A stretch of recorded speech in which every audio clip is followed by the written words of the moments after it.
Please. Yes, I think we do. Hopefully it's that. Hello. Oh. Well, I think that's the wrong one. Oh god. Here we go. Okay. Okay. Speak, Martin. I can hear you, but not myself just yet. Okay. I think your sound just came up. Okay. So we're back. Sorry for the technical difficulties. It's round 3 here at Adelaide, and of course, as you already heard, joined by none other than WMDR Martin. Greetings.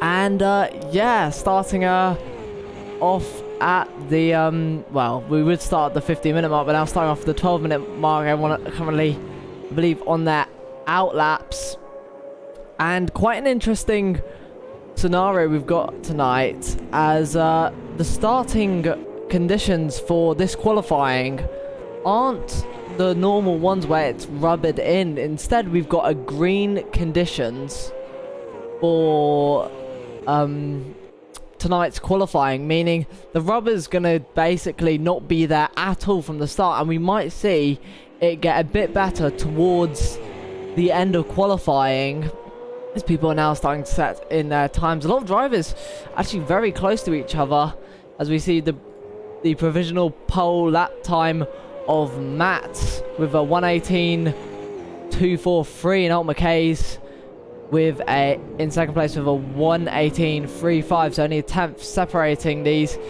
two, I believe, very close in the championship leaderboard. Yeah, that is looking pretty good from Keza, a 1:18.3, considering we only saw one person set a 17 lap time last time, which I think was only a 17.9 as well. And that was Matt, so the gap is smaller in this session so far, but still 11 minutes to go, so there's all still to play for. Yeah, indeed. Yeah, and looking at the standings, so it's right now Gillis Homan winning the first 2 races of this season, is currently leading the championship with 105 points, but 18 points behind is not one but 2 drivers of Matt's and Ultimate K's in joint second, and Veilside only 1 point behind them. So a very, very close championship right now, as we hit almost the halfway mark, as the halfway mark I think is going to be next race for round 4 at Bathurst, which is going to be a very interesting one.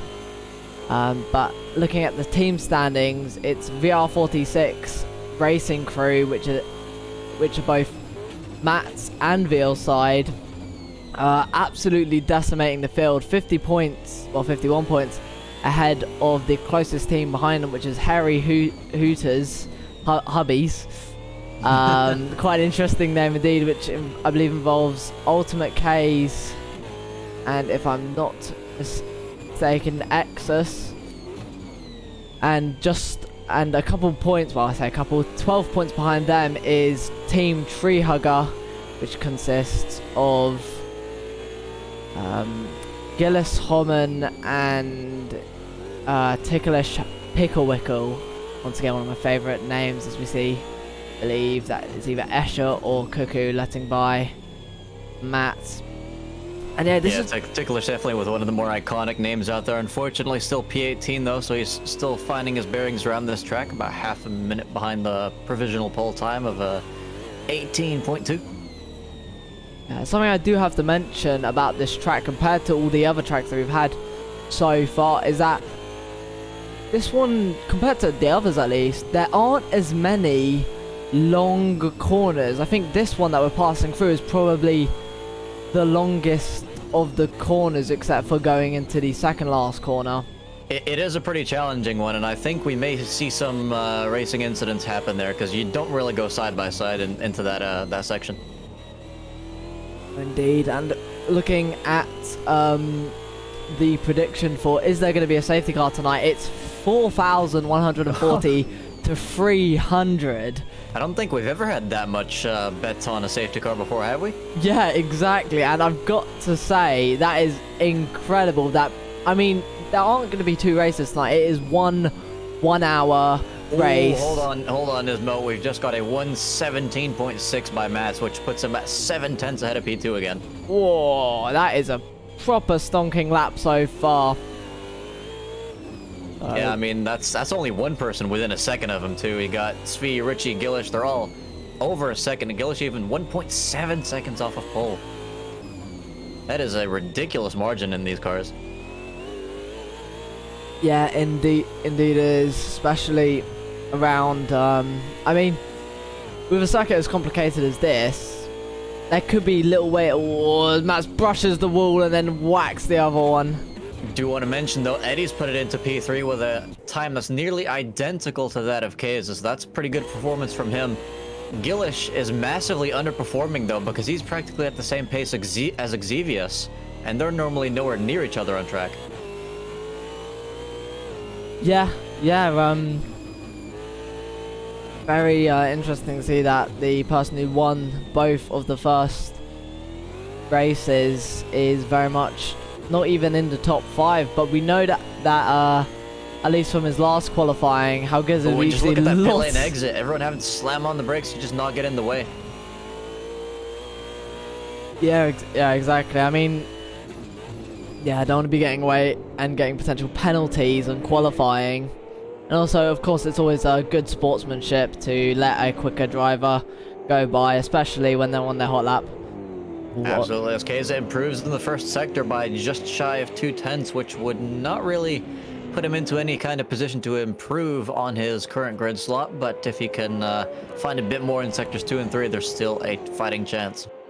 I mean, he's also got to think about defending from Eddie as well. Who's, well, he as you can said defend earlier, in the race, but this is qualified.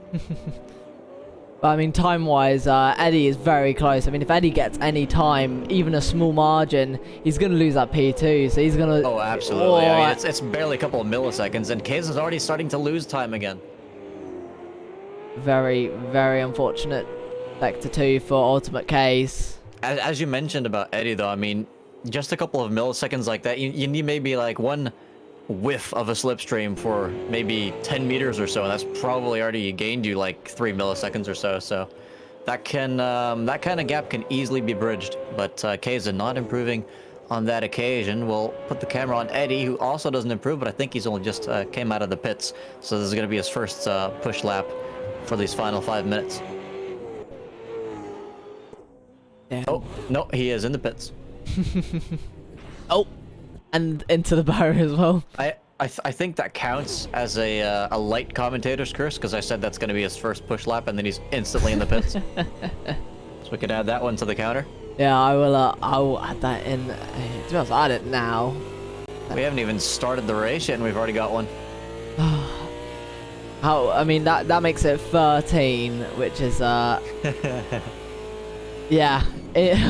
We do our jobs well, as we're currently on board with Ticklish Picklewickle. He's improved on his half a minute deficit, but he's still 14 seconds off, so we'll try and see where exactly he's losing most of his time as he improves by 10 whole seconds. Very, very good. Whoa! Oh, that is...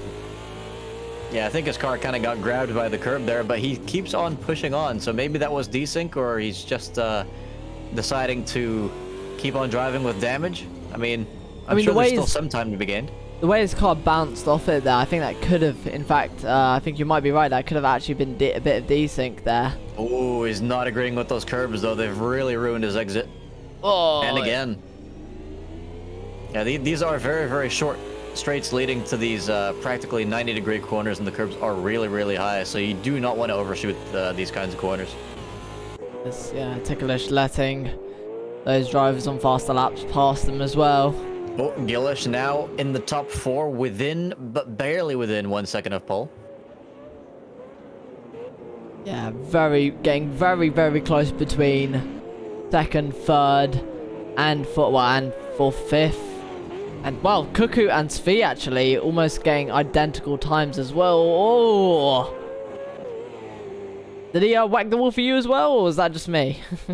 I'm not sure, because I was quickly adjusting my gambling. Oh. I'll trust your word on it, though. In the meantime, we've got only a 3 millisecond difference between Max and Richie for P7. The gap Wow, between that is P2 and 3 has also not changed yet, and there's only 3 minutes left in this session. So I think if one of them does set a lap, it's going to be at the very death of the session. I mean, as I said at the start of the qualifying, it's a green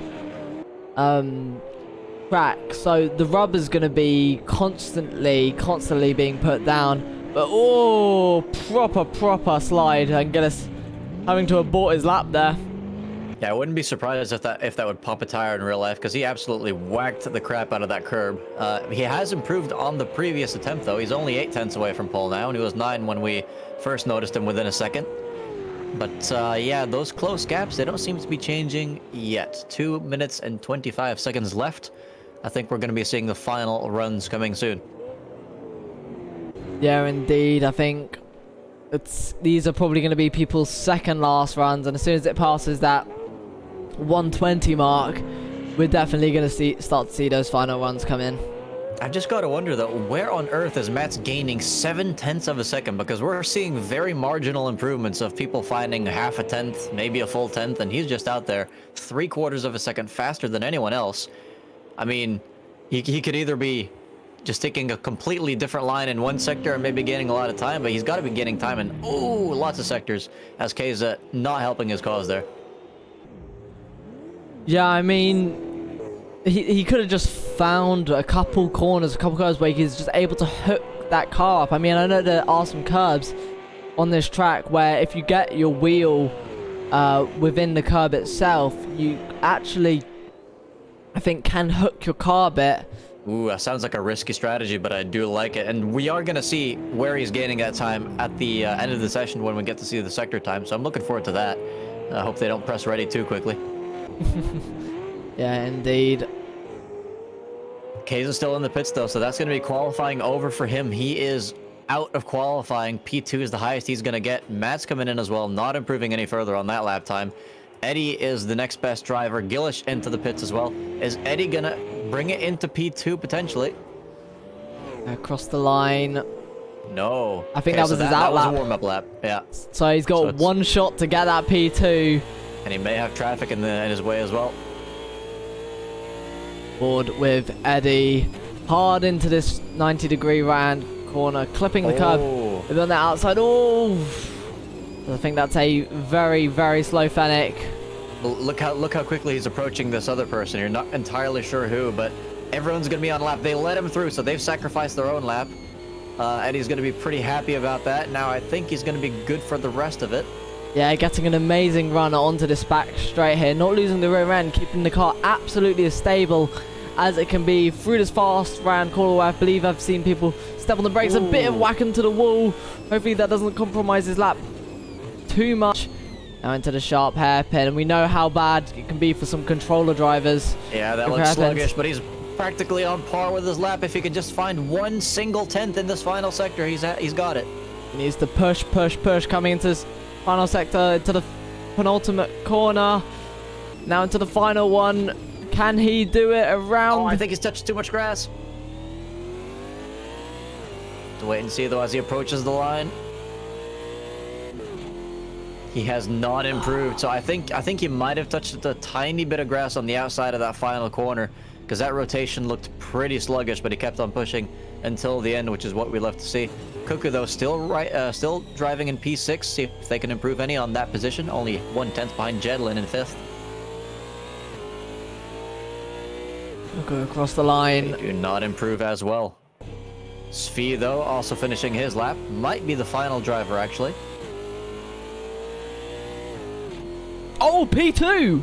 Wow, that came out of absolutely nowhere. From 7th to P2, what an amazing final lap by Svi, properly putting in.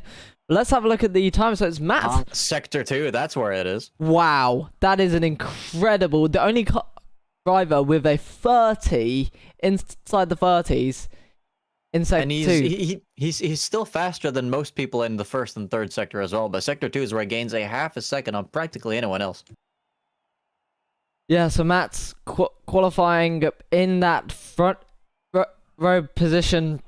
Svi lined up next to him. Ultimate K's in P3, Eddie in P4, Gillis in P5, Jedlin in P6, Cuckoo in P7, Richie in P8, Max in P9, Escher in P10, Xavius in P11, Dina in P9, P12.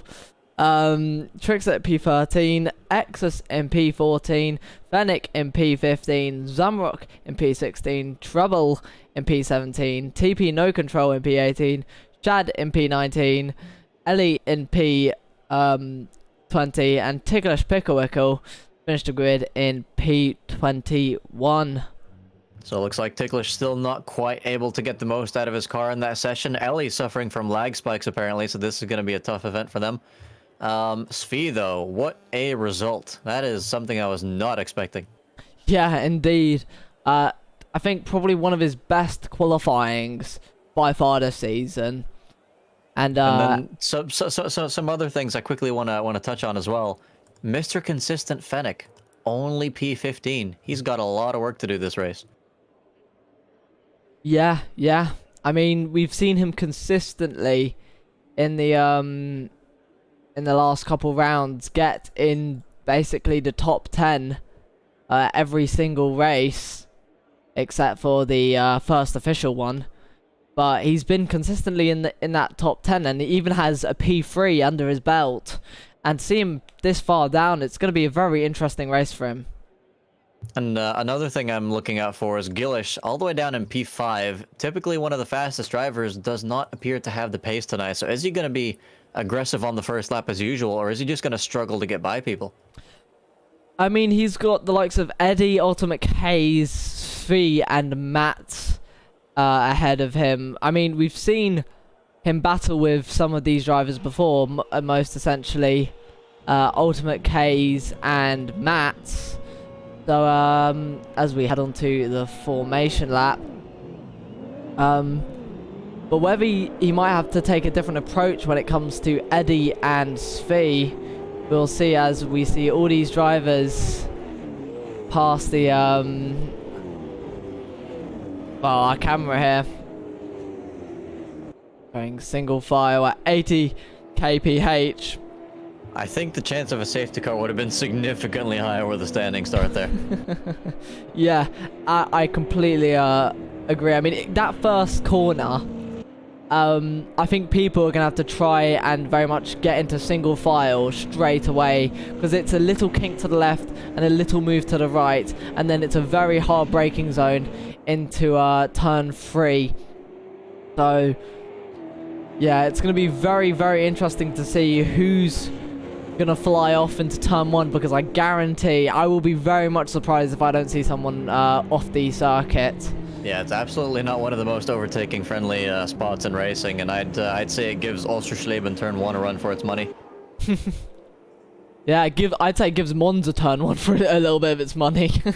No, Monza turn 1, that's at least a genuine overtaking opportunity though, all the crashing memes aside. That's actually been designed for overtakes. This is straight up just let's try and kind of get no overtakes in this part of the track, and maybe have people try and go for the straights or something. So far though, all is well. No one's crashed out on the formation lap yet, which is more than we can say. Well, it's better than what happened last round. Starting to eat my own words there as everyone's getting to a standstill. Hopefully no... Oh, I think that might have been someone getting re-rendered. No, I'm not sure why they're doing this, because the grid was pretty close together. Just making sure everyone's close enough. So very interesting camera as well. As we see It says we're focused on Mats, but I'm pretty sure that's Ellie in our frame, and Ellie's in P18. Yeah. I think here we go. The cars are moving around the second last corner. They're going to go into the hairpin side by side. It's Matt who's going to be the one leading the way, and is probably going to be the one going into the center chicane first. So it's going to be Matt to lead this group away. When is he going to go? When is he going to leave them? And it's off. Green flag racing. Matt's getting an amazing start. Ultimate K's actually catching Svi napping and going down the inside and getting P2 straight away from Svi. But Svi now has the inside for that turn 2. Side by side into turn 2. Is everyone going to keep it clean? Ultimate K's not able to keep it on the outside there. shown the door. There was no way for him to stay side by side there. So that's Svi maintaining P2. Keza fighting hard right from the start, but plenty more side by side action going on behind these guys. As I believe that's TP overtaking Trickster for P15 as well. Mats though, how does Mats already have a 2-second lead? What did this man eat for breakfast? Must have been porridge plus, as I believe Keza...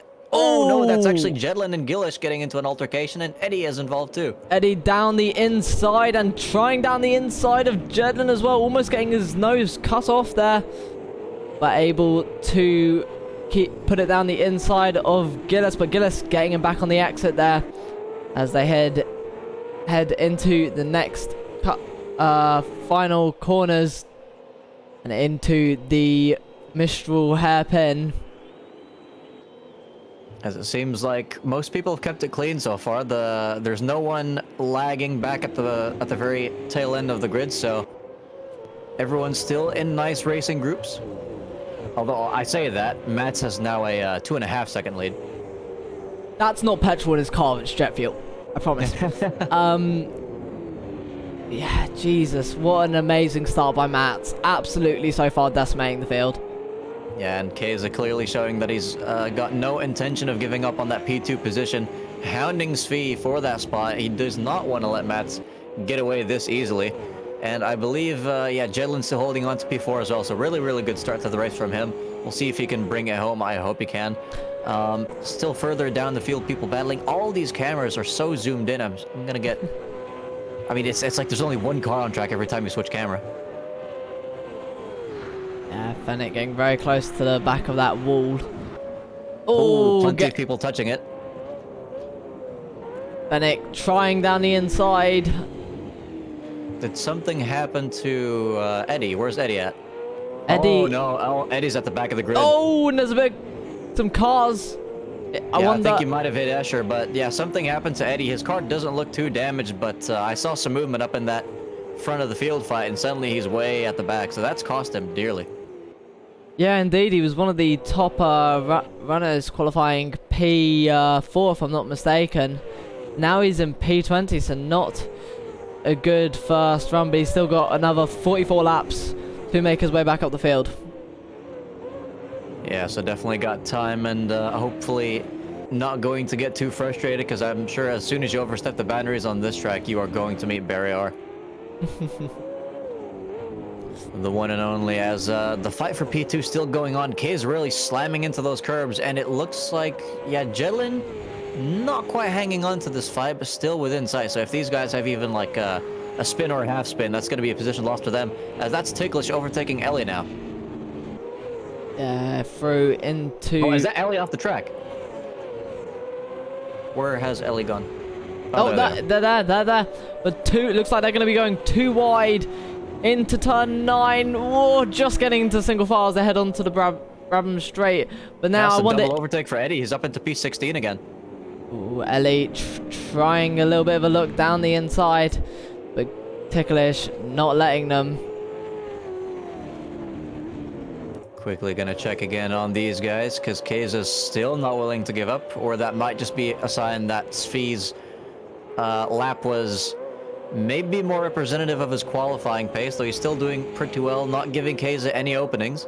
Yeah, I've got to say, Svi hasn't been up in one of these top positions in quite a while, and the pressure has got to be fully on him right now, and he's got to just try and keep his cool and keep Ultimate K's last... Yeah, that's absolutely going to be key for him, because we've seen him lose it before, even in the final corner. Yeah, gives a... Oh, Ultimate K's almost losing it there, though. Yeah, that's not doing his tires any favors, but as long as he can stick in that slipstream, I think he will have plenty of chances. Yeah, the track... Looking a bit further down the grid again, we've got this pack with Exus, Trickster, and I believe that is Fennec fighting for the final top 10 position. Yeah, just behind him as well. It looks like there's a too wide moment between TP and Trouble. Is there? The camera's too zoomed in. Oh, there we go. I think Trouble might have let out, but they've got Eddie as well behind. He's going to be already trying to look up. Eddie's, yeah, started P20. Well, I didn't say start. Not started, but was down in P20 just a lap ago and is already in P15, so he is on the move, trying to make his way up through these slower drivers to try and get as many points as he possibly can tonight. Yeah, now Gillish has started to tailgate Jedlin as well. I was going to mention about Eddie, though. I wonder... Oh, hold on. This is a move for P4. Now he's looking down the inside. Very, very close. Oh! Forced into the wall. Jedlin. Jedlin is not going to be too happy about that. Who do you think was at fault there? Is that Gillish for shoving him wide, or is that Jedlin for trying to hold it when it was just going to be impossible? Well, I think going into that corner, they were side by side, and I think that Jedlin, very much, their cars were just equal coming out of the corner. So I think Jedlin was very much entitled to have some space on the outside, and I think that was very much, if that's what it looked like on our screens, I think that's very much going to be Gillis at fault there. Yeah, it's definitely going to be something for the stewards to look at, because if that wasn't desynced, then Jedlin's going to be driving around with quite a bit of damage now, and that's going to kind of drop him into the clutches of the midfield, which is still very much close behind these two.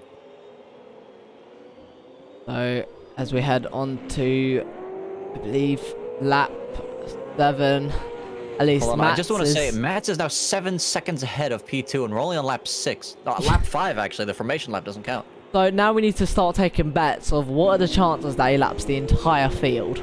Because I think he's gonna get it. I think he's at least gonna get into the top 9 for sure. his pace today is absolutely insane. And I've got to say, in round 1 we had Gillis win both races. Win round 1. We had Ultimate K's win round 2, and now we could potentially have another driver. Ooh, look at that difference in speed going through the fast right-hander. Keza has the inside line into the hairpin. Down the inside, can he hold it? Oh, Svi very much trying to give him the squeeze, but Ultimate Case has that inside line, and does he have the move? He looks like he does, and is able to just hang it round the from the inside to the outside, and just able to hang it there and absolutely nail that bracket. Oh, speaking very, very aggressive towards the back of Ultimate Casey. Wants that position back. Yeah, I've got to say that was some phenomenal driving from Keza there. Definitely one of the best overtakes so far this race. And Svi kind of caught sleeping, because it was pretty obvious that he's not got the best exit out of that fast right-hander. He's going to look for a chance on the inside. No, the outside now. He's having a look, but that's, yeah, he's just hitting the curb. Not going to get the better exit. And he just left the door open coming out of that high-speed right-hander. And that's a really easily defendable line. It's much more difficult to overtake around the outside into the hairpin. So not quite sure why he didn't defend that, but he's going to be regretting that as he stares at Keza's bumper, I'm sure.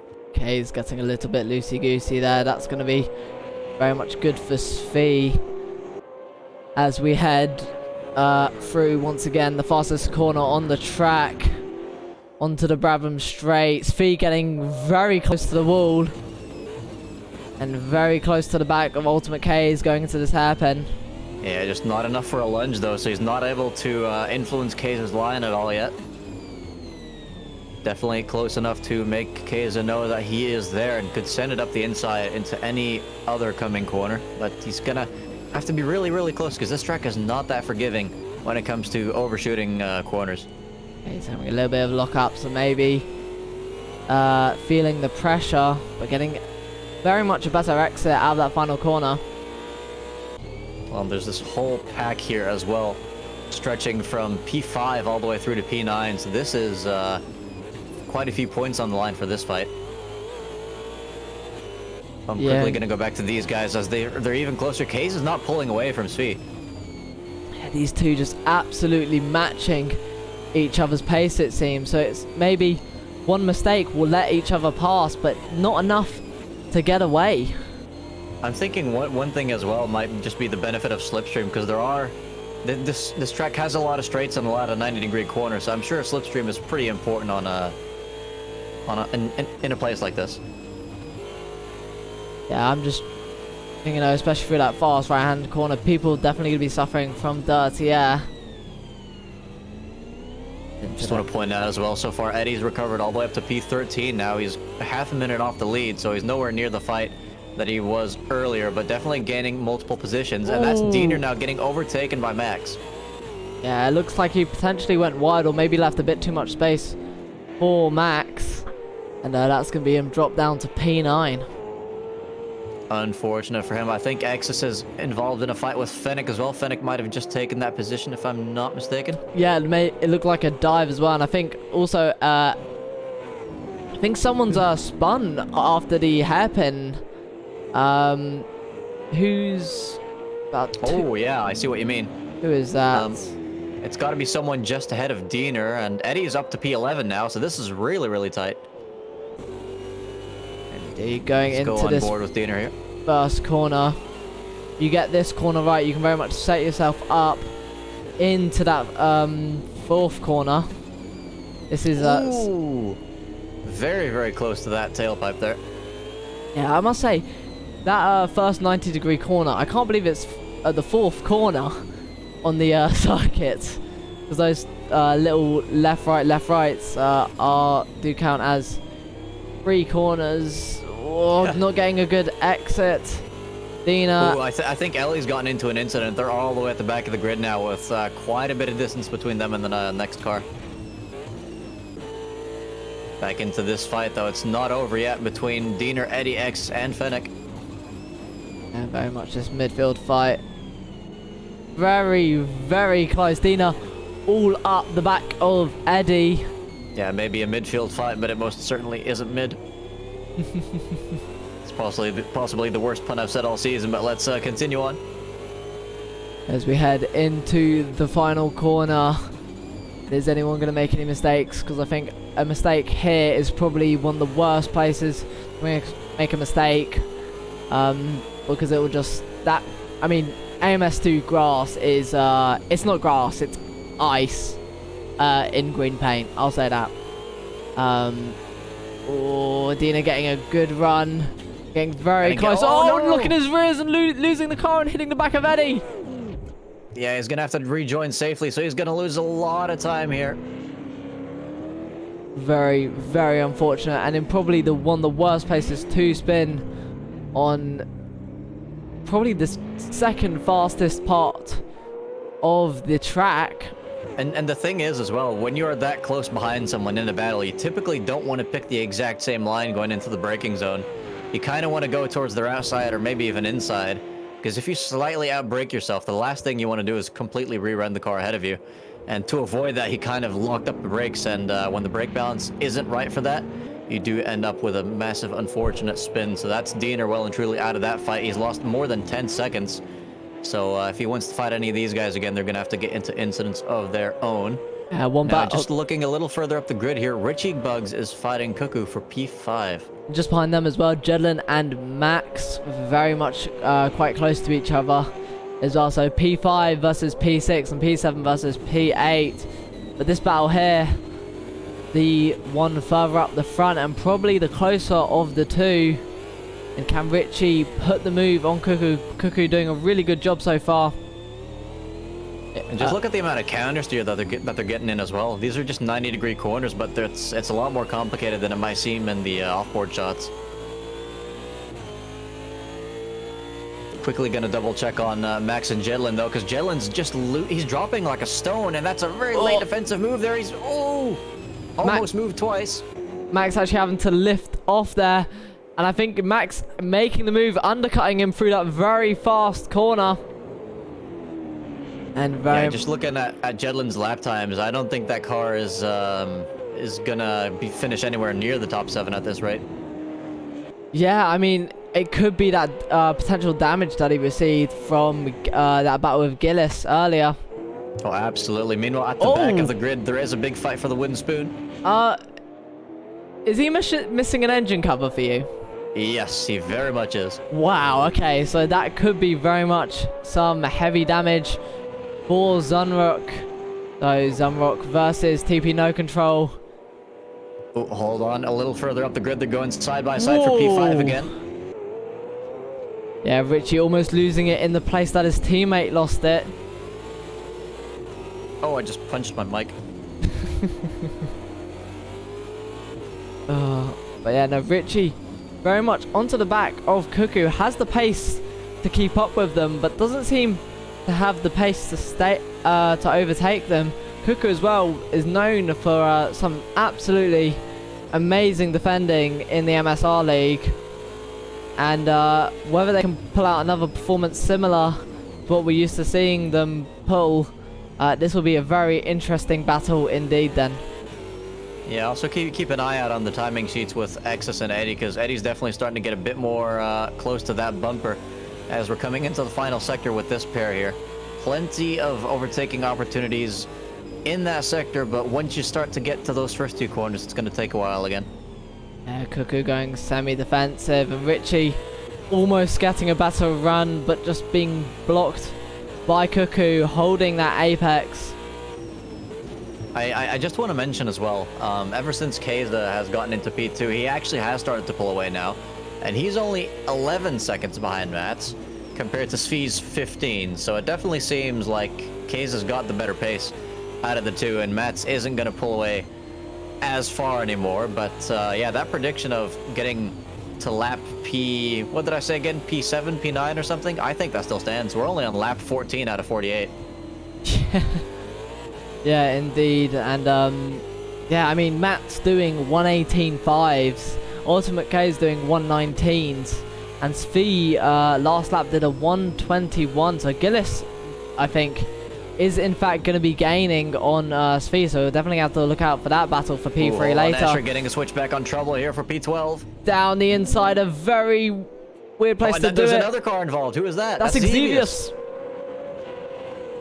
Xevious making the move, taking advantage of Trouble taking that wide the line, and is able to just slip by, and now has got a new target in mind, and it's Escher. And does Xevious look for any move? Ooh, I'm very surprised he didn't go for a dive bomb there, because it seemed like Escher was a little bit, well, didn't have the most confidence on the brakes. As, yeah, Trouble losing 2 positions in just a couple of corners. Not his best lap, as Jedlin now coming into the pit, so he's definitely come to the conclusion that damage is... Gillis has made a move for P3. Oh, he has, but I think we've grossly missed that one, unfortunately. So Gillish up into P3. Potentially gonna try and catch Keza later, but there is quite a big gap between them now. It's about 5 or 6 seconds. I must say, that gap very much dropped. I was watching the gap, and it was about 2 seconds, and it dropped extraordinarily quick. So I think Svi might have in fact made a small mistake, but he's got a mega run. Going down the inside. Can Svi get that P3 position back? He's ahead going into the corner. Is he ahead coming out? They're side by side going into this next corner. Gillis on the outside though to this next corner, and Svi able to keep that inside line and is actually ahead, but it might want to think about defending into this final corner. Yeah, that's a really good recovery by Svi there. Probably made a mistake off screen, but managed to recover that position really, really quickly. So I'm glad we caught that on camera. Who is that? That just... this is Zumrock. Zumrock's retired. Very unfortunate. So that was going to be his race over. But this race between these two extremely quick drivers is not, as we see Svi not defending, keeping his cool through the corners, not trying to give Gillis any chance to gain any more than he has. I'm sure Gillis is having plenty of fun with this one, because we have seen in the past that he does get bored if he's at the front all alone, and he's having the opposite of that on this occasion. So plenty of action for him. Can't wait for the interview. A lot of very close battles. We also have Ticklish and Diener fighting for P14, extremely close. And Cuckoo versus Richie is still ongoing as well. Only 3:10 separating those two. Oh, I think Gillis might potentially have damage from that. And Eddie looking for the move on X is extremely close between these two. Oh, and I think X is almost losing the rear end, and we might see Eddie look for a move into... I do not know how to pronounce that. Oh, X has surrendered the corner. Wow. Maybe he had a penalty warning? I mean, penalty warnings you don't have to slow down for. That's Project Cars too. Oh, shit, yeah. So, I mean, maybe understanding that Eddie is very much a quick driver, not wanting to lose too much time by battling But someone who is going to try and battle is Dina on Ticklish. Looking to shove his nose down. Oh! Diener has been higher up in this race so far, but with that incident earlier, dropped quite a few places. Ticklish has been keeping it clean but consistent and has driven from the back of the grid up to P14, so that's pretty good from him. We just lost another driver, I believe, that is TP out of this race. Oh, and Dina looking for the move, a bit of contact between the drivers. Yeah, but he's not going to overtake after that one, so taking the gentlemanly option, you love to see it. Has probably cost him quite a bit of time, but at least they're both still facing the right direction. Yeah, very close battle as well between, I believe, Trixer and Jedlin, and even up ahead with, I think, the likes of oh, wow. Xevious, Trouble, and I believe Asher as well. That looks like a 3-car fight. Very much further up, but yeah, Matt's though almost 15 seconds ahead of anyone else on track. I mean, he's had an absolutely amazing drive tonight. Like, can't wait for me to commentate a curse in. I'm kidding. Oh, I'm sure you were as. Oh, that is. Xevious going very deep. They're barely avoiding the wall. That's going to put this fight on hold for sure. So let's quickly double check. Cuckoo and Ruchi still in the same position. I think that's Ellie facing the wrong way. Yes, it is. Yeah, that is Ellie facing the wrong way. Making sure not to come out ahead of anyone. And spinning their car in the pit exit road. Not pit exit. The off. I think it's called the off road. The escape road. The escape road. There we go. Got that eventually. But yeah, Jedlin's going to be absolutely flying now because he's just fixed that car and he had some very good pace at the start of this race. Unfortunately, down in P17, 1 minute and 17 behind the leader. So he's almost getting lapped. Shad pitting now, definitely going to get lapped. So, and I was going to say Matt's lap times are starting to slow a bit, but he's already back into the 18s with an 18.6, which is leagues faster than anyone else. Dina as this is an overtake for P14. He's going to have the inside to this next corner as well, so this could be a move complete, but he isn't going to have the best run out onto this long straight, as Ticklish wanting to get all up in that slipstream, and we might see a too wide moment through this corner. Both drivers keeping it safe. In fact, car behind. Who's liking that. That's going to be Trixer behind because these two just gave each other some very compromised lines, and Trixer was just able to fly through that at normal pace. Yeah, so these two cars battling have turned it into a potential 3-car fight.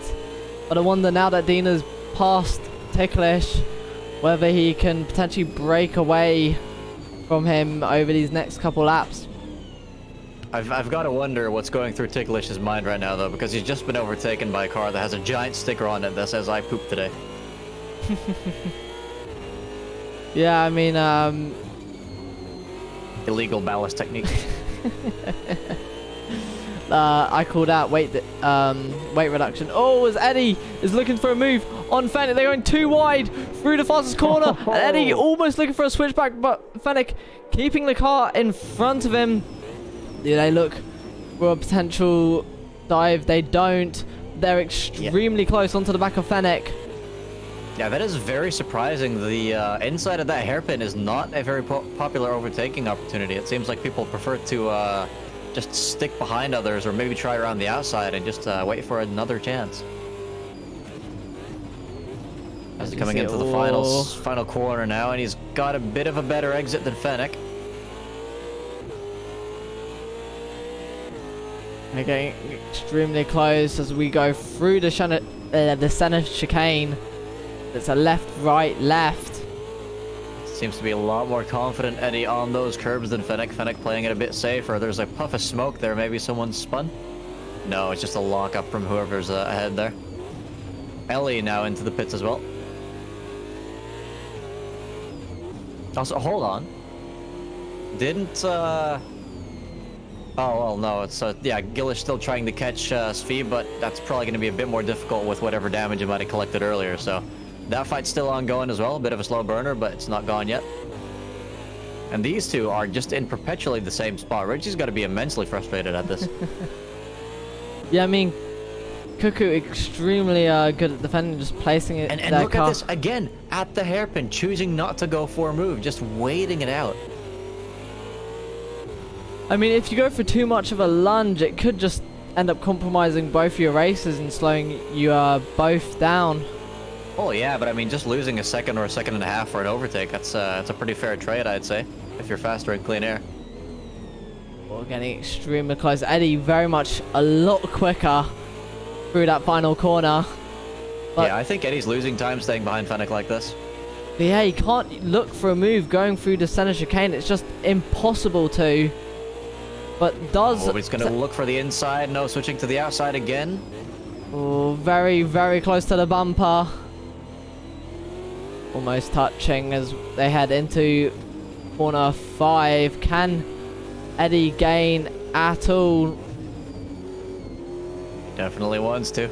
As they are starting to approach someone, I believe that is going to be a lapped car. Oh, Fennec making a mistake, and that's going to leave Eddie able to make the move. But even before the next corner. And that is very unfortunate for Fennec. Oh, and Svi's just lost P3 again. Unfortunately, just missed that one, but wonder if he made a similar mistake. He's coming into the pits. That's got to be a really bad mistake. Unless you think we're going to be seeing actual strategic pit stops in this race. I mean, I could not tell you. I mean, from the looks of it, looking through the thing, his car has been raised, so maybe some drivers might be thinking that the tyres are dying so much to the point where it might be quicker to actually pit, and they'll gain more time by actually,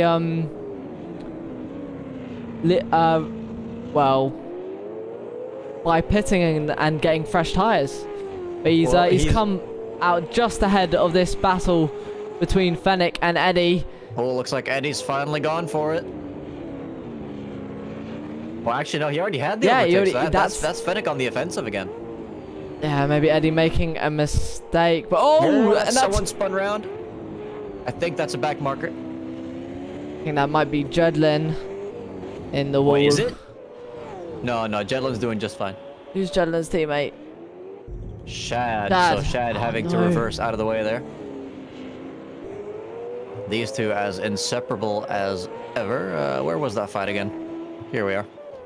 Yeah, so Svi's come out just ahead of these two. I'm sure that battle ended up helping Svi to come out in P7 instead of P9. Gillish is also into the pits, though, so I'm guessing there has to be some sort of strategic element here. Yeah, I mean, it's almost halfway through the race now, so... And just looking at where Svi is right now, he could well come out ahead of Gillish. He's going to be pushing. On how long that pushing. Pit stop takes. He's at the end of the pit lane. Fennec coming in now too. That's got to be scheduled stops. Yeah, so I never thought we'd see it, but we have some scheduled stops. And Gillish's pit very much longer than Svi's. Yeah, so it seems like either Gillish had to repair more damage, or he just decided to maybe switch tires, and maybe, I guess, Svi decided to keep his old ones. Yeah, I mean, maybe there was a bit of fuel that needed to be added, or that's currently put Cuckoo and Richie in the battle for P3. And here you do actually see Cuckoo defending that inside line, so I think Richie might be one of the few drivers that would go for a lunge up the inside of the hairpin, but just hasn't had the chance to, because they're stuck behind the one person on the entire grid that would actually defend that line. And K's are now coming in as well, so this is going to turn into the fight for P2. Temporarily, of course, because they both still need to pit. Yeah, so I never would have expected that time. I mean, I know because the estimated track temperature tonight was actually 56 degrees. Wow. So very, very hot here in Adelaide. As Richie getting extremely close to the back of Cuckoo once again. Oh, as Eddie's now coming in too. Kays has come out ahead of Svi, about 10 seconds difference there. That's Ellie once again asking for directions. As Eddie's still in the pits. Who's he gonna come out in front of? It's not gonna be Gillish for sure. As Xevious comes in as well, but this is a really long pit stop for Eddie. I mean, there's a whole line of cars coming around the final corner, which Eddie's going to be hoping he gets out in front of. And I think he just is able to. Yeah, it's tight, but he's got that position. So as long as the tires are in order, I think he's gonna be happy to come out ahead of all those guys. As now Diener and well, Xevious still in the pits, and he's in P17 now.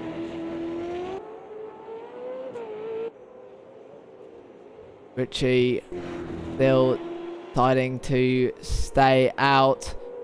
This is Escher looking to the inside of the hairpin, but also deciding against it. Exus holding on to that P7 for the moment. Now, something I have got to think, since we now have what I'd expect planned pit stops, would it not be wise for potentially Richie to try a undercut on Cuckoo? Oh, absolutely, and I actually want to retract my statement from earlier, because the fact that there are pit stops at play and Richie's decided to stay behind Cuckoo this entire time means he's probably really enjoying this fight. I mean, we know how his feelings were when he completely started decimating the field in that GT4 league.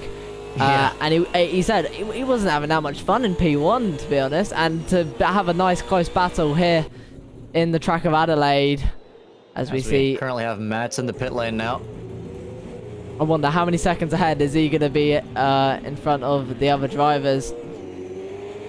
Well, we've got Cuckoo in P2, but there's still several corners behind, and that's a bit of little tap contact in the rear from Richie.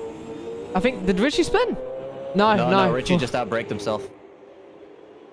And is that Max right behind these guys? It is, so that's interesting. This might turn into a 3-car fight as well, as that is now Mats coming out of the pits in the lead of this race. Richie Bugs and Max both pitting, so Cuckoo might have to pit next lap to try and defend.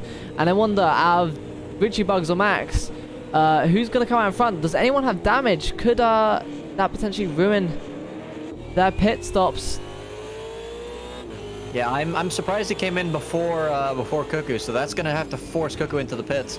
That's Exus coming in, so he's no longer going to be blocking Gillish, who's in P8, but that's going to be a much higher position once he gets past all these pitting people. And there's a lot of smoke in the pit lane. I wonder what that's from. Richie Bugs just not able to get the overcut on Gillis there, and Gillis is floating. He is not floating for me, so that's some nice AMS2 shenanigans once again. Trouble is in a fight with Jedlin. Jedlin, though, has worked his way back up to P13, so he is starting to gain ground again.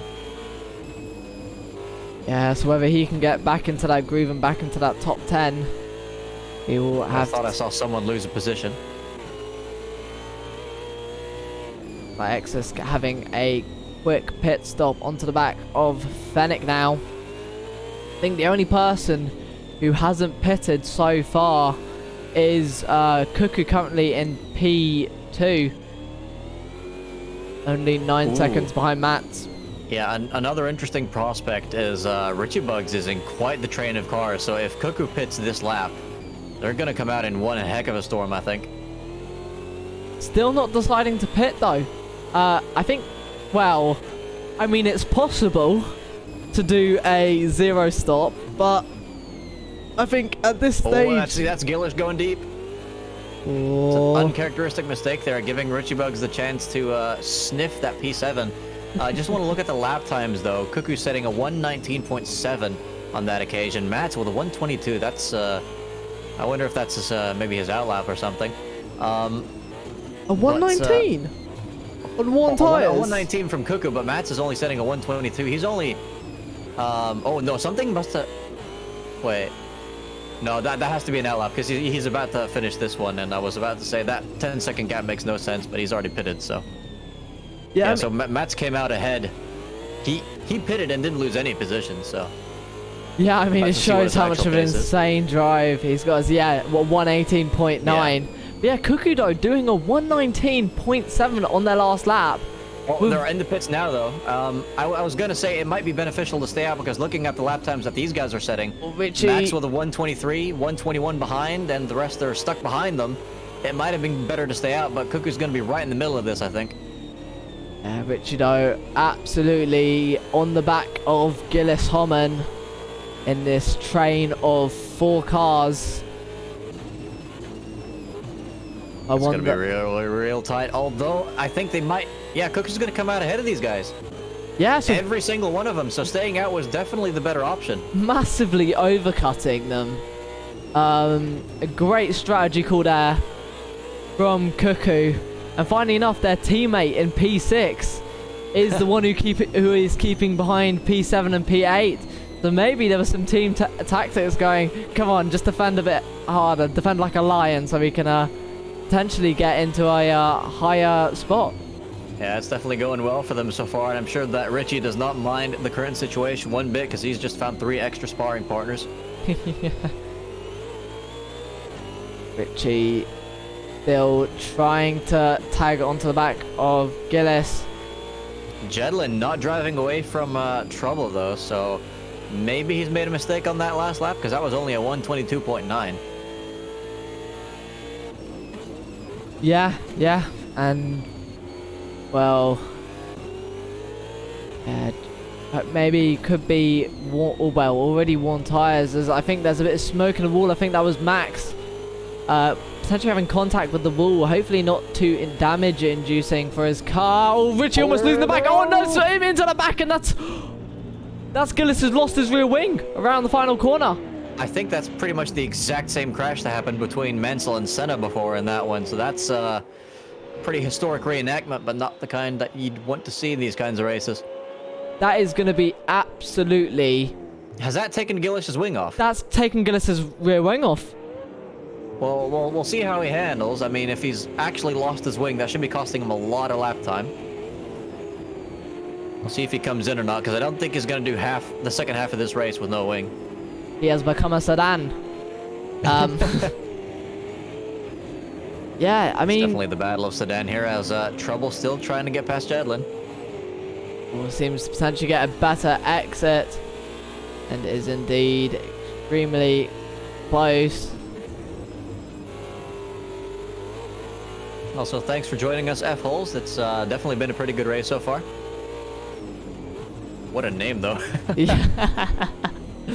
Indeed. Trouble, though. Let's make this camera a bit better if I can. There we go. Hey. Trouble, though, all the way back on Jedlin. Extremely close. Ooh, almost losing the rear end. And Jedlin going completely off the curb. And both drivers making completely different mistakes into the same corner. And talk about mistakes, Max has made one out of the final corner, and that's Richie Bugs into P6, and Gillis paying for that damage in P8. Yeah, now. So Richie gaining 2 spots there. He's just lost all his sparring partners. That's left him a little lonely until he can catch Escher in P5. But yeah, that's definitely Gillis then putting a new rear wing on. He does not like that sedan. He's already out again though, so pretty fast repairs, and he came out just ahead of Eddie. Yeah, I've got to say, as much as Richie has made 2 positions, he's definitely going to be under investigation for that contact between Gillis in that final corner. In the meantime, we have Xevious, who's now joined the fight for P12 with Jedlin in trouble. Xevious very much, maybe not on this track, but seen as one of the quick, high middle, got the word now, but one of the quicker midfielder. There we go, got there eventually. But yeah, this battle for P12, not between 2, now between 3, and yeah, Trouble already very close to the back of Jedlin, and where we might see... Just look at those different lines as well. Like, Xevious is carrying so much more speed into that one. Oh, Trouble going semi-defensive, and that looked like Jedlin moving under braking a bit, so definitely feeling the pressure. Yeah, a bit of a naughty move there. There was still some space towards the inside, but who knows if he would have continued to try and cover that if Trouble hadn't pulled out of it. Of course, I would have said... No, go ahead. I would have said a very, very immature joke there. But, Yeah, defending etiquette, that's definitely one of the things. Oh, no. Xavier's losing it. Well, good thing we weren't talking about him, where that would have been a commentator's curse, but that is very unfortunate for Xavius. It's probably left him with some damage, but he is well ahead of Trickster in P15. Yeah, I mean, with 18 laps left remaining, who knows what could still be on the table. We could still see some more incidents. And I'm very surprised, though, that we haven't seen a safety car yet. And Oh, I might be earning some big money tonight. yeah, I mean, the safety car, Well, speaking of safety car, that's Jedlin going too deep. I think they're side by side right now. How This has he is kept it side by side? That was a horrible exit. trouble going ahead into the corner. Are they going to leave each other in space? It looks like into the wall, and Jedlin's going to have the run back on Trouble now. I think Jedlin trying down the inside. Trouble giving them the space as they head in out of the hairpin. Trouble with the inside line going into this next corner, but Jedlin trying to keep it around the outside. Can he do it? Looks like Trouble drifting the car, trying to keep it as much as he can in front of Jedlin. And does he defend into this next corner? And Yeah, Jedlin's gonna be kicking himself for that one. Did find it hard. Oh, Trouble not with the best exit though, but somehow keeps momentum doing that. That's pretty remarkable. As we actually do have some Assetto Corsa events as well, guys. So if you want to join MSR in that sim, we do have some stuff for you as well. MS2, though, of course, also a fairly good game. Not as good as PC2, but that is my opinion. yeah, if you do want a link to the Discord, just shout in chat, and I'm very much happy to grab that and share that with you guys. So you might be able to join not only this AMS2 action, but also our Tuesday Assetto Corsa action as well. I'm a bit surprised though, because Jedlin had really good pace, but it seems he's just not been able to fix his consistency, because he's still fighting for P13 with Trouble, and those are not the best lap times that he's setting down in these fights. So I think he's struggling to really get the full potential out, as that's Trouble going too deep in the hairpin. Or almost leaving himself really compromised to Jedlin there. And very much making a big mistake and almost coming across and whacking Jedlin. Jedlin able to retain that P12 position and get it back. Yeah, you don't see too many moves into that corner, but he's managed to get it done, and Trouble is once again staring at that bumper of the Ford. Now, just quickly, a battle I do have to mention is the battle between Escher and Richie, the battle for P5. This has been getting extremely close, and Richie has been very much looking for a new sparring partner, and he's found it in P5. Escher's going to be having to battle and very much rear gun for their teammate who's in P4, but it looks like they made a small mistake there. He's gonna have to push really hard if he still wants to catch Cuckoo though, because they're 10 seconds up the road, and that's Escher coming into the pits. Very late pit stop for Escher there. Yeah, that is definitely unexpected. Probably not the best strategy-wise, because that's going to put them quite far down the field again. As I'm hoping the car will be dropped and we don't see any more floating cars tonight. Actually, let's see where they come out compared to the rest of the field, because I think most of the battles now have died down a bit. Coming out next to Fennec. Fennec, though, able to stay ahead, come out the corners. And I wonder, has Escher put on new tyres? And are they going to be able to fight back and gain those a couple seconds? And that's Ticklish on the escape road. Yeah, I think that was in a fight with Diener that went wrong. So he was in a good position earlier, but despite that intact-looking car not having the best of races, and Ellie having some shenanigans in the very same sector as well, so that's proving to be a difficult part of the track for multiple drivers. Yeah, indeed. I mean, we've seen multiple crashes tonight, but still no safety car. So I think people are going to be hoping that there might be some battles between three people, and hoping that they might go a bit sour. But now, so far, no. Mats has just lapped. Is that Ticklish that they've lapped? Yes, it is. So Ticklish. I think Ticklish being lapped twice, because a lap time for Mats is a 1:18.7, and that should put him right behind Exus. So he's about to start lapping people in the top 10. Yeah, indeed. Yeah, Matt though, absolutely incredible drive. 25 seconds ahead of P2. Meanwhile, Trouble has regained his bearings. He's gotten close to the Jedlin's bumper again. And Ellie coming into the pits to fix that very sad-looking car. Yeah, these two have had an extremely weird battle tonight. Definitely got to mention that because, I mean, they've had the pace to get away from each other, but they keep on making small mistakes here and there. Their pace is very much quick, but they're just both as inconsistent as each other. So, just both falling under the pressure of each other over these last couple laps. Also, I know I'm risking commentator's curse saying this, but speaking of consistency, it seems like Richie and Cuckoo aren't really going to be getting near each other anytime soon because their previous laps are only 6 milliseconds off. So Cuckoo's going to have some sort of massive mishap in order to lose that much time in these final 13 or so laps of this race. Yeah, as they head. Trouble looking for the move down. Finally. Very close as we do actually see a dive, but is Jedlin able to keep it in front? They're still side by side going into this next corner. Jedlin's got the inside, but can Trouble switch back? No, he can't, but he might be looking for a move into the final corner.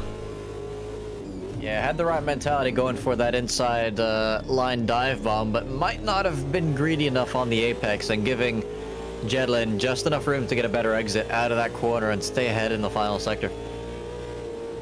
As they head into the center chicanes again, I think Jedlin definitely taking track limits there. Very, very risky as Trouble very much heavy under the brakes.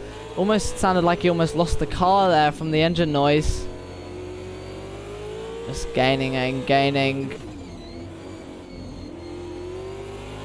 I definitely want to point out as well some drivers getting pretty good results today. Some people you wouldn't typically see this high up the field. You've got Cuckoo still in P4, so that's only one big spin or an incident away from the podium compared to where Sfia is at the moment. Richie in P5 doing a good job. Max in P6, as that is Jedlin tapping the wall and braking pretty early. Yeah, I was thinking whether Trouble might look for another lunge up the inside, but thinks better of it. He's probably thinking about lunch instead. Sandwiches as he's coming into the final sector now. These two, I believe the closest pair of cars on track, unless we count lap traffic. Quickly just gonna double check Matt's if this exit is... Yeah, it's pretty normal, so just checking where Matt's is now. He is about to approach... That should be... Escher. Is that Escher? He's gonna Where's lap Escher? in P9. Well, Yeah, I mean, Escher you were just right had- about that P10 prediction then. Absolutely. No, I said it was gonna be P7 or P9. I mean, all the cars around him currently are lapped cars for Matt. Yeah, that is very true. He's half a minute ahead of Keza in P2. And remember, guys, this has been... So far this season, we've had pretty tight fights at the front of the grid. Not always with the same people. And they typically don't finish more than 10 seconds apart from each other. Oftentimes even finishing right behind each other. So to have this big of a gap is really exceptional.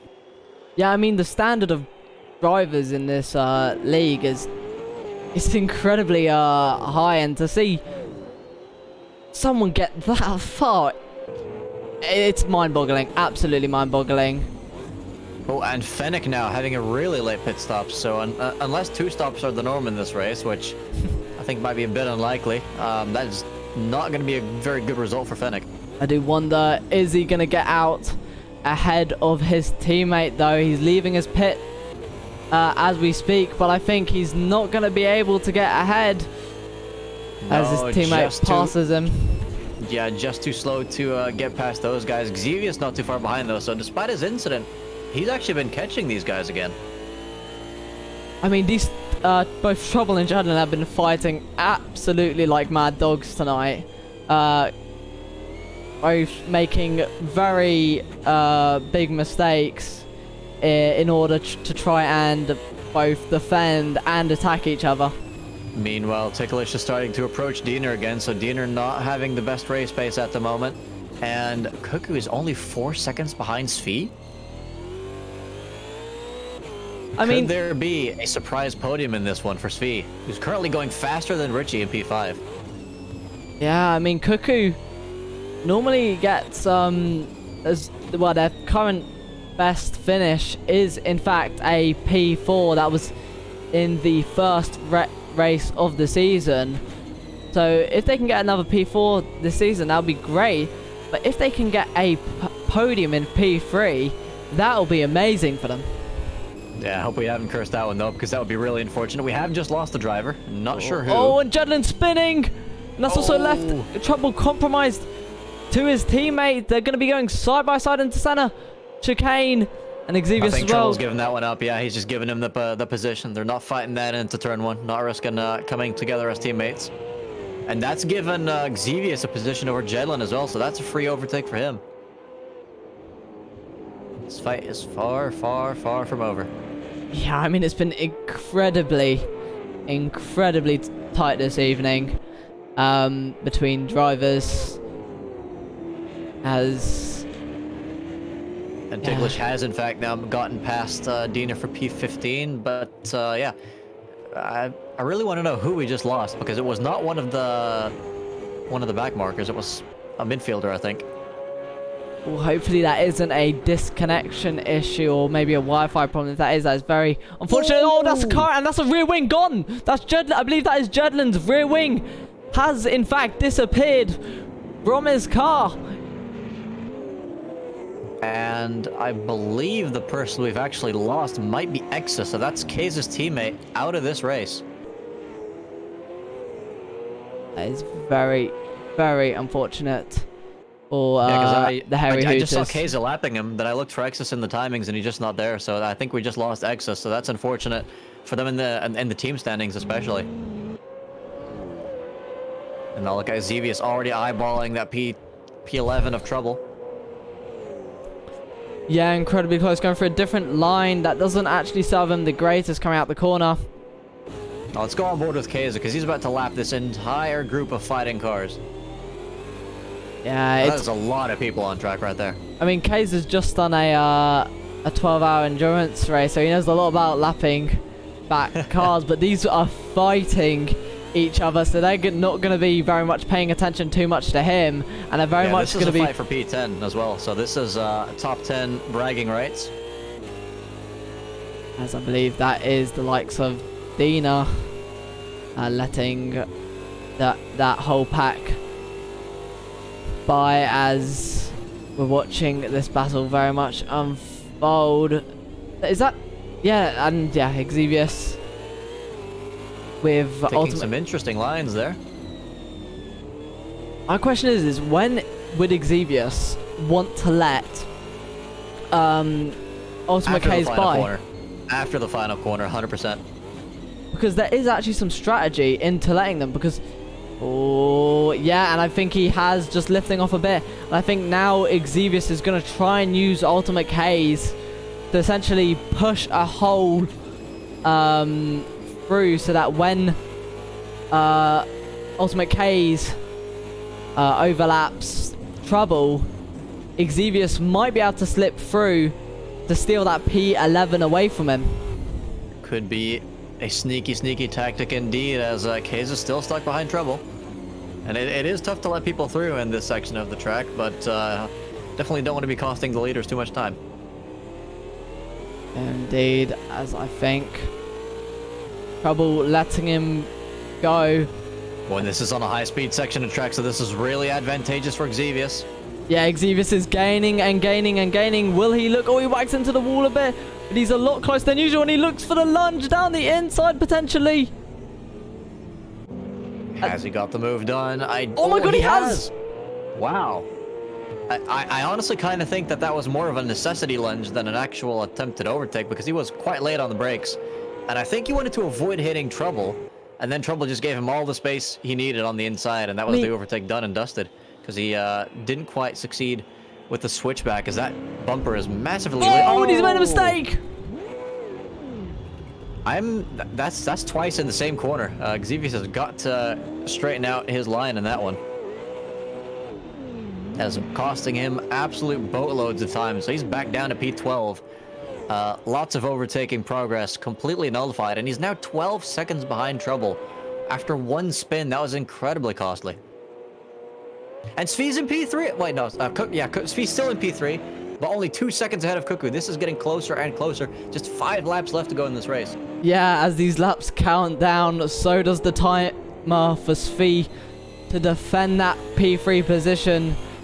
Cuckoo last lap doing a 19.4, and Svi only doing a 20.3, so Cuckoo 7/10ths quicker that lap, and is about a second or two behind. So if they keep up this pace, we're going to see a battle within these next 2 laps between... Oh no! If Cuckoo doesn't make it closer, if Cuckoo isn't on Svi's bumper by the end of this race, I'm counting what you just said as a commentator's curse. I was going to say, that very much felt like one already. Very much might have heard us, in fact, from what we said, and because the pressure is now mounting, as they've got... well, actually, they don't actually have 5 laps. They have technically... I think they have 4... well, yeah, wait. Well, they're not lapped. This is a fight for P3. Okay. Well, I wonder also, where... I just want to mention now, though, Gillish is the last driver to not be lapped now. That is incredible. That is absolutely insane. And I mean, Gillish is only maybe 7 seconds or so away from being lapped, and we've still got 4 or 5 laps left to go. Can you imagine if he actually gets lapped by Mats in this race? That is going to be... Well, I mean, they're championship rivals. But from where it stands, I think after this, we might see a new championship leader, and that would be, in fact, Mats. As Cuckoo passing Fennec, a back marker. Oh, and look, Svi's being held up by his team, by Fennec. Wait, is that Trouble ahead of Fennec? Wait, I thought it was the other way around. Huh. You are right. You are right. No, Trouble. Something's happened. Yeah, between. Oh no, that's not gonna be good. But he's gonna have to let him. Yeah, have to let Cuckoo through now, and that's well done there. Trouble might give a spot to Fennec though, because that exit wasn't the best. Yeah, so we have 2 battles on two different laps. And Xevious is pitting again, so that is pretty much the end of his race. He's not gonna be gaining any more spots after that one.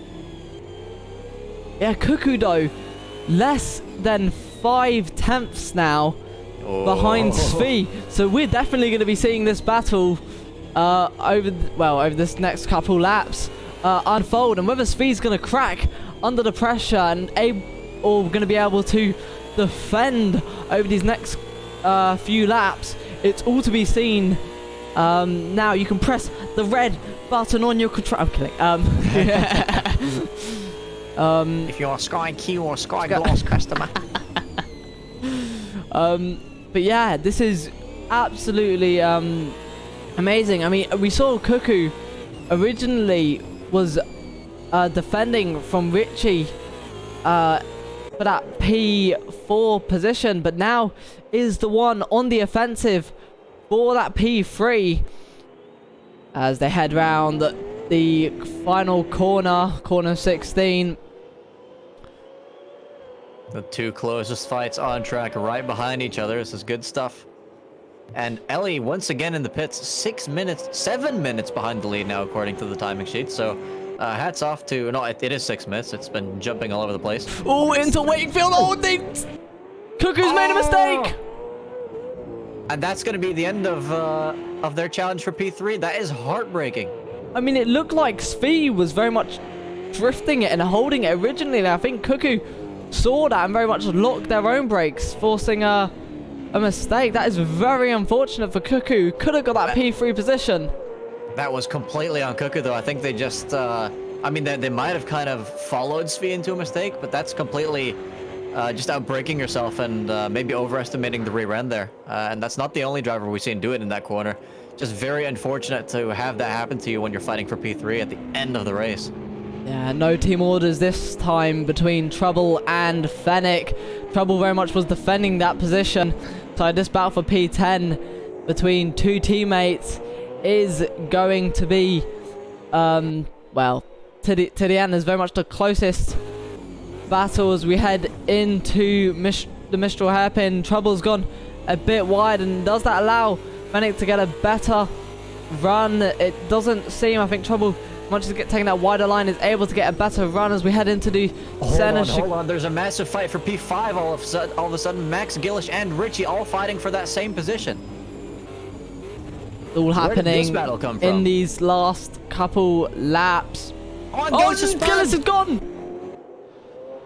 That means he's gonna get lapped. Mats is right there. He's within slipstream distance, basically. Someone needs to put the Moto music of how Mats is just gaining and gaining on all these fast drivers, and is somehow lapping them over. Absolutely scary stuff. Yeah, what is scary is Gillis is clearly a wizard still. With his flying car. It's Harry Potter all over again, but this time with a V8 supercar. That must be why he's spent. He just didn't have grip on his air tires. Also, it must be said, Svi only 5 seconds or so away from Keza, so these guys, I feel like they've all started to converge a little bit. Yeah, it seems like the front runners might have been struggling on their tires a bit more and not saving them as much. But Fennec has dropped a little bit away from Trouble as well, so that fight is on a cooldown. Matt's heading into the final sector now. You can see on the map on the right that everyone on the final lap. is a back Gillis marker is gonna get to away him. with it. Oh, it's gonna be so close. But it's going to be Matt going through these last couple of corners to win, and not by a small bit, to win by about 50 seconds ahead of Wait, Svi's in P2! Svi's in P2! Keza has lost a huge amount of time. He's behind Svi now and still just marginally ahead of Cuckoo. I don't know what happened. His car looks fine, so that's going to be an interesting interview later. But wow, yeah, still on the podium. Svi just holding on, and through sheer determination is going to clinch P2 if he can just bring it home on this final lap. Keza slamming the wall in frustration, just trying to keep all the speed he can. If he can just kind of go for one last overtake, but he's just not got the proximity to P2 right now. Yeah, I mean, he's going to be looking for a miracle lunge if he wants to go for anything over this last sector. But he has been gaining incredibly close. And if Svi makes one mistake at all through this final corner, it could be him losing that position as he heads through the final corner. I think Svi is in fact going to be able to take that P2 position away from Ultimate McKay's across the line. Svi comes P2, Ultimate McKay's having to settle for that P3, and behind it looks to Trouble. Who's going to be across the line first? It's Trouble or Fennec, and I think that's just going to be Trouble ahead of Fennec across the line. Milliseconds. Once we get the race replay, that's going to be a photo finish for sure. Yeah, that is absolutely incredible. I've got to ask someone to get that for me as we see the rest of the drivers crossing the line. And what a race. Matt's VR46 with an absolutely dominating performance with a 1:18.1. I'm sorry. That's a full second faster than the second fastest lap in the entire field, pretty much. This is incredible. This is history right here. What the hell? Yeah, Matt's with a 1:18.119 finishing in P1, and I mean I don't think I need to scroll down to check the fastest lap now. 53 seconds ahead of Svi, and people in the chat saying that he's a monster of pace he is.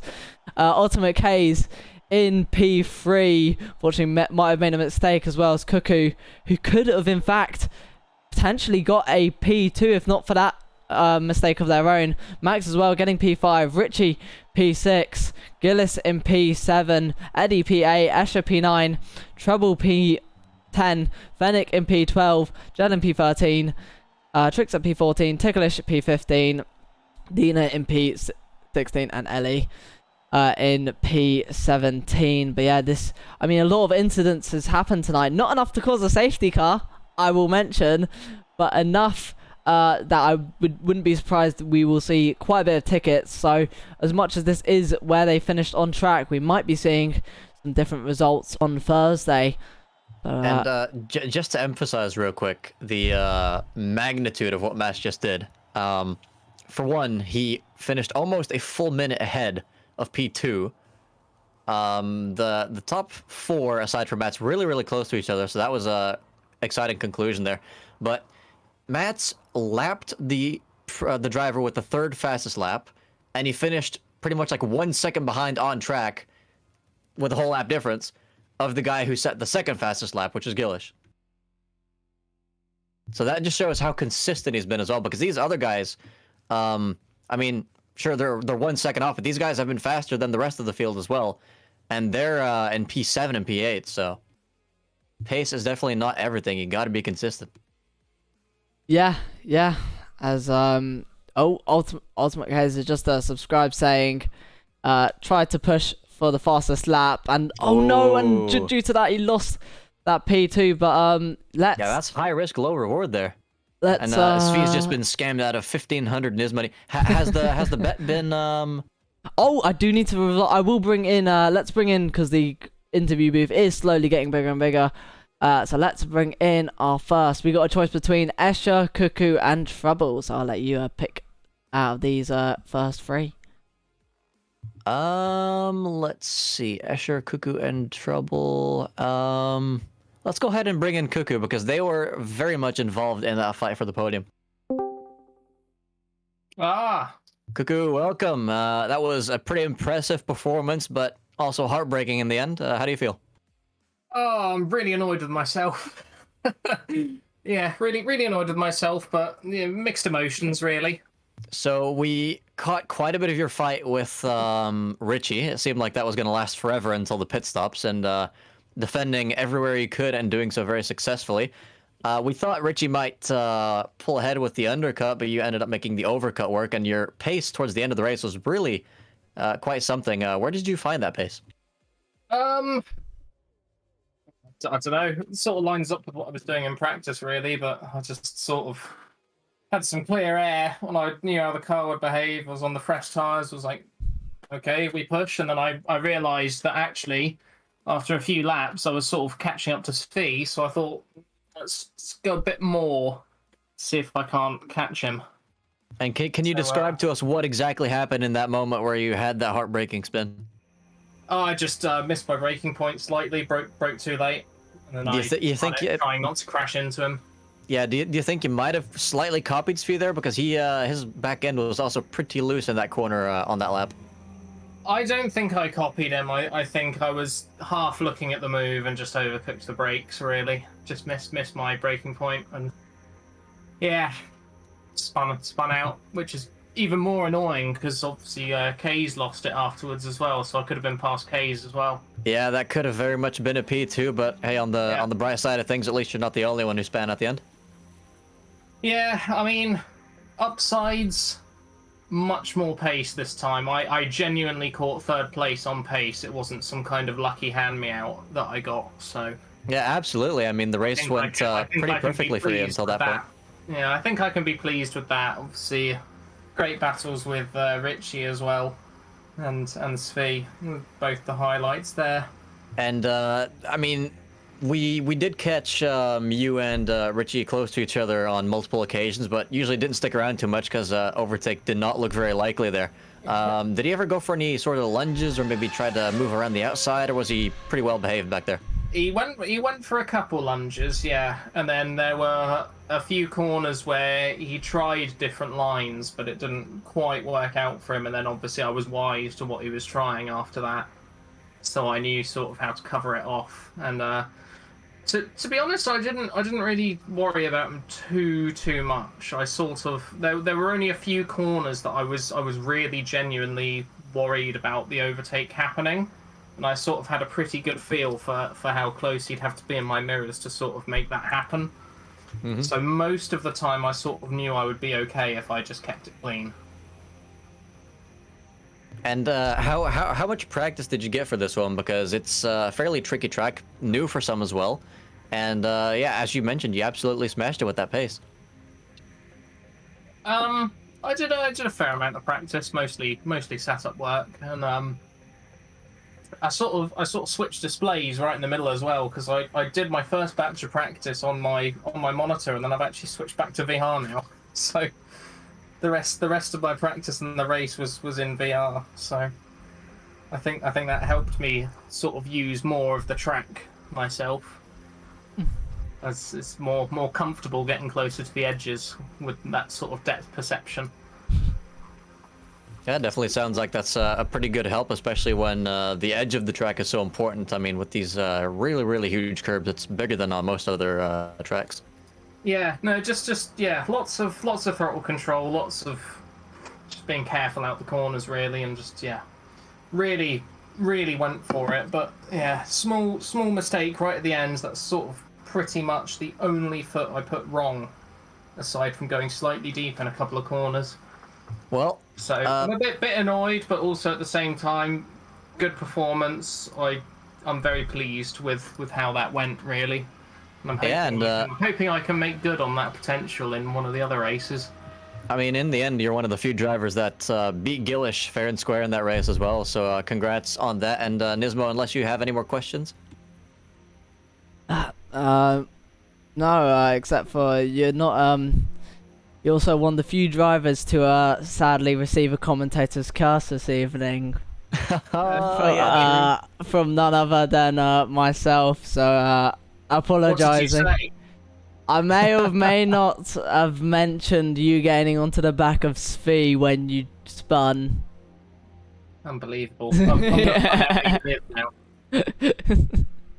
By the way, is it possible to kick people from the ready for interview booth, because we have some squatters in there, it seems. I don't know. From the ready to I don't know. But yeah, well, hopefully you can get the P3 and that time. You can clearly hopefully I can make good on it. So the pace is there when I get everything going right, so I'm hoping I can find a way to capitalize on it soon. I suppose there's only one way to find out, and that's to do the next races. Exactly, and next. Oh god. And I mean, hey, for that one. With the kind of defending that you've been doing, if you can get a good qualifying in, I think we're gonna see a long fight with potentially multiple people as well. So definitely looking forward to that. Yeah, and I was really pleased with my qualifying there. It was a good one. And where'd you start again? That was top. I think it was, I want to say 7th. Yeah.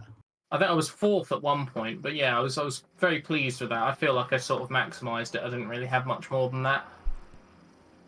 Yeah, I mean, the thing is as well, especially towards the end of the race, your pace seemed to be better as the tires started to wear more. So maybe could bode well for the other long races on the calendar. But yeah, wishing you the best of luck for those events, and we're gonna have to move on to the next one now. Yeah, enjoy. Have a good one, Cuckoo. You too, thank you. All right, Nismo, I'll go ahead and let you pick the next one, but might as well be Escher, because that's Cuckoo's teammate there. Yeah, indeed. Let's bring them in. Escher, congrats on that top 10 finish. We saw you involved in some multi-car battles, also keeping behind people that were previously fighting with your teammate. Was there any sort of team play in the strategy there? Nothing planned, but I was going for a very long stint anyway, and it helped. And I caused an accident, and not really, it wasn't my fault, but Gillish was driving to my rear, because I was braking maybe a little bit too early on the last turn there, the last turn of the and there was a bit of crash, and it helped Coco probably to get that 4th place. And looking at your pace as well, I'm just looking at the fastest lap times now. You are the top driver out of anyone who hasn't gotten a sub 120 lap time. So it definitely looks like you've I suck. maximized quite a bit of that pace. I was very consistent. I was very unlucky in lap 1 because I drove into Eddie's roadblock, Oh. and I was the only one stuck there. I was last after that, so I had to fight my way back. Yeah, I think we actually did catch your car there at the behind Eddie in that corner. Did you see what happened to him, by the way? No, he was just sideways, and I couldn't avoid him because there were cars everywhere. The only thing I could do just wait until he could turn his car, and of course then in lap 1 everyone has passed, so I had to do a lot of fighting. Had some nice overtakes. I lost a little bit of stamina in the end. In lap 44 I had a bit of a blackout. I don't know, I'm sweating like crazy today. It's like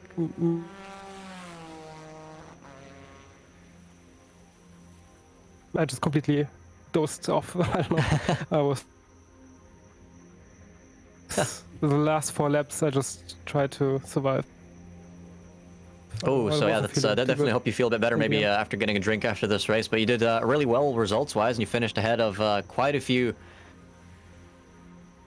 established drivers. I mean, you got Gazevius and Jedlin all outside the top 10, and you didn't finish too far away from the likes of Eddie either, so that's a pretty good result. Did you expect this kind of a gap that we saw at the front of this race this time? Yeah, after I saw the times in practice, yes. I was like, how can someone drive like under 118? Yeah, exactly. I definitely think we're gonna see some people. I definitely think we're gonna see some people analyzing the replays to see where he was finding all that lap time, because he found at least half a second in sector 2 during qualifying. But yeah, full second faster than anyone else in the race. That is extremely wild. Yeah, but also something, I was a bit off pace. I was 1 second behind Kuku's best time. And I would say he's a bit faster, but usually we're like on the same ballpark. But I don't know, today I just couldn't be that fast, but I made it up with consistency. Yeah, and in the end, that's what helps you score good points. So congrats to you on that. Are you looking forward to the next track on the calendar? Yes. It will be the highlight for sure. And pace-wise, what do you think you're going for there? Survival. I don't know. I have no idea. I've not driven this track in a competitive setting ever. Really? Okay. So it will be quite of like new grounds for me. So I have to do a lot of practice, I guess. Yeah, it's going to be exciting, because that is definitely one track where pushing the limits all the time is going to be extremely difficult to do without dying. So as you say, survival, the top priority there. Hello, Matt's in chat, by the way. Welcome. Congrats on the victory. Yeah, congrats, Matt. Amazing job. Yeah, if you ever come into this ready for interview room, we'll have to ask you questions about a lot of races, because you've won many of them. But Asher, unless Nismo has any more questions for you, I believe we'll have to move on to Trouble. Are you live, Nismo?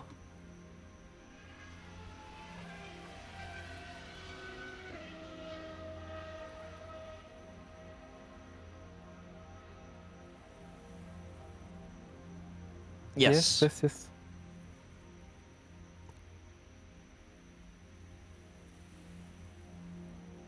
Ooh.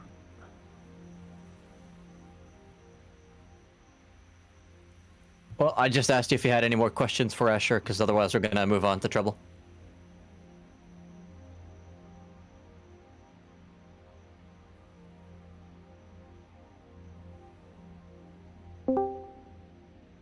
We can't.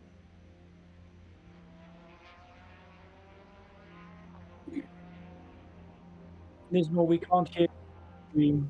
We can't hear you. Yeah, I think it's possible. And Peaky Blunders, we are aiming for P3, just to let a little bit of pressure build up for the other teams. Well, Asher, I'm wishing you the best of luck with those team battles as well, and looking forward to your drives in the next two. So have a good evening. We're gonna move on to trouble now. It seems like Nismo has in fact passed away after that gunshot. So very unfortunate there, but we'll have to see what we do for the next two events. Yeah, you can do this on your own, right? Okay, have a good night. Bye. Thanks for commentating. Yeah, you too, Asher. It's been great fun. Yeah, bye. All right, now how do we bring Trouble in here? Trouble, welcome. So Nismo has passed away, so I'll be asking you the questions. I am here, but my mic's just been playing up a lot, so I do apologize. I've been able to hear you the whole time, Nismo. I just don't know if the stream people know that you're alive, so I'm just gonna say you're not. Trouble, how are you feeling? I'm good. I will say we can hear Nismo on the stream. But yeah, I'm feeling surprisingly okay. And very sweaty because that was a lot of work. Yeah, and you spent a lot of that race fighting your teammate. How fun was that? Well, you say a lot. I spent like the last few laps fighting him, but that was very fun because even when Xevious got close or overtook, he just spun out, and yeah, that kind of made it both fun and also not too stressful because just because it's like, oh, you get a fight. Xevious does well and overtakes, and then Xevious is nowhere to be seen. So. And we did see you also fight quite a bit with, I believe it was Jedlin, if I'm not mistaken. Can you tell us a bit more about that fight? Yeah. So I came out the pits right behind him. I had no idea how he got there, and although I expect them to be faster than me, he was, well, quite simply wasn't. I wonder if he had a bit of damage or something. I mean, I believe he did pit at least twice, if I'm not mistaken, and he was fighting afterwards. Well, he was definitely fighting at the sharp end of the field at the start of the race, and then got into an incident with Gillish, which cost him a really huge amount of time. So that's what sent him down the field. But yeah, for some reason, just not really able to pick up the pace again after that. I mean, I know you saw a lot of me trying to overtake him, and then often I overtook him, and then not long afterwards I messed up and was re-overtaken. Yeah, give us your thoughts in that particular moment. Well, in the moment when I was re-overtaken, I was just cursing myself, because basically what I'd done was push so hard that I'd started overheating the rear tyres. And these things are so on edge to begin with on this track that if you then overheat the rear tyres, it becomes very, very sketchy. And I know at one point, because I was listening into the stream, that you said that we were both struggling with consistency. My consistency was perfectly fine when the tyres were cool, but I noticed, because it happened multiple times, that as soon as I heated up the tyres, consistently went flying out the window. So that is definitely an interesting form of consistency you mentioned there. But yeah, it's I mean, you wouldn't really expect it from a track like this with all those 90-degree corners, but I'm guessing the really hot track temp must have made that quite difficult. Yeah, hot track temp, and also the sort of very tail happy, like on power oversteer nature of the cars makes them like to slide quite a bit, and that does also keep the tires nice and toasty. Would you rather have done that race in the rain, like they did in F1's shortest ever race, not including Spa 2021? Not including that. I maybe, but I think I would have preferred this one being in the rain compared to the previous one being in the rain. But either way, I'm not sure. I think I would have preferred it on both of them without the rain. Yeah, it's definitely gives you quite a challenge in these cars. I'm not sure where the puddles would form on this track. I imagine it'd be pretty difficult, but at least it's not raining on map panorama, right? Yeah, that is good. Now, considering your reputation, let's say, for limited practice, I think I saw Fennec say something about not being the best idea to only start practicing and qualifying. Did you do the same again this time? Of course. I did one lap in practice. I thought you were about to say 1 lap in qualifying, and that would be an absolute no. Giga Chad move. I did, I think, 3 laps in qualifying. All right. So make that, if you include out laps as well, I had completed, I think, 6 or 7 laps by the start of the race. It's unsurprising why I qualified down in 17th. I think the most amazing statistic about that is you only had 4 laps worth of preparation for the race, and you finished only 3 positions behind Gillish. Yeah, although isn't that because Gillish completely lost his wing? Well, he'd already lost a bit of time before that too, but the wing certainly didn't help. Yeah, I can imagine. But yeah, that was pretty crazy to see P1 and P2 almost separated by a full minute, and then P2 losing it on the final lap. A very dramatic finish. Which I got a good view of that. Well, do you not ever the mess up, but where he came back out in the fight with Cuckoo and Svi, that was pretty entertaining. Speaking about iconic racing moments, though, do you ever rewatch any of these streams? Yeah, sometimes. Sometimes I do. Have there been any this season so far? I rewatched the first race. As in the first weekend. And do you think you're going to be rewatching this one as well? Maybe. I did have this one a bit easier to view, and I mean, I might watch it again because I know probably about a quarter of the time you were watching me. So, because at the start I was fighting with Escher, then I was fighting with Yedlin, and at the end I was fighting with Fennec. So, yeah, you definitely got your fair share of screen time, and yeah. I don't think it could have come at a better time, because when the whole calendar was sort of shown, I was like, oh, this race is going to be terrible. And when I was in practice and qualifying and right at the start of the race, I was agreeing myself. It was terrible. This car track combination, I still don't think is very good. But for the actual race, it was made up for by actually having battles. Because battles, well, there were some surprisingly good battles, especially with the Edelin.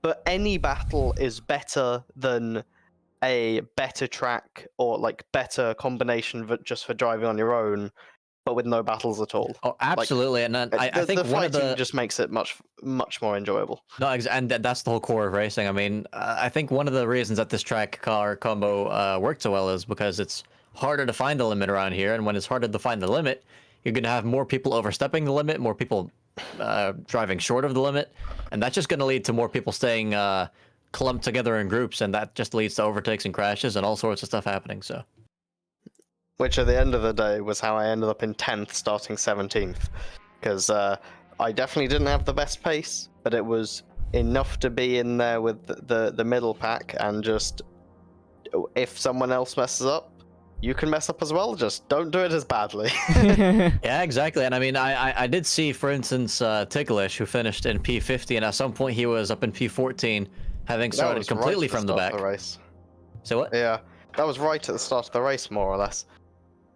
Yeah, and he ended up having quite a few incidents that dropped him back down the field, and with a couple of disconnects and rage quits, I think he recovered some positions, but yeah, still quite a ways back. I think he could have been fighting you if he had maybe a bit more consistency, but yeah, maybe for a future race.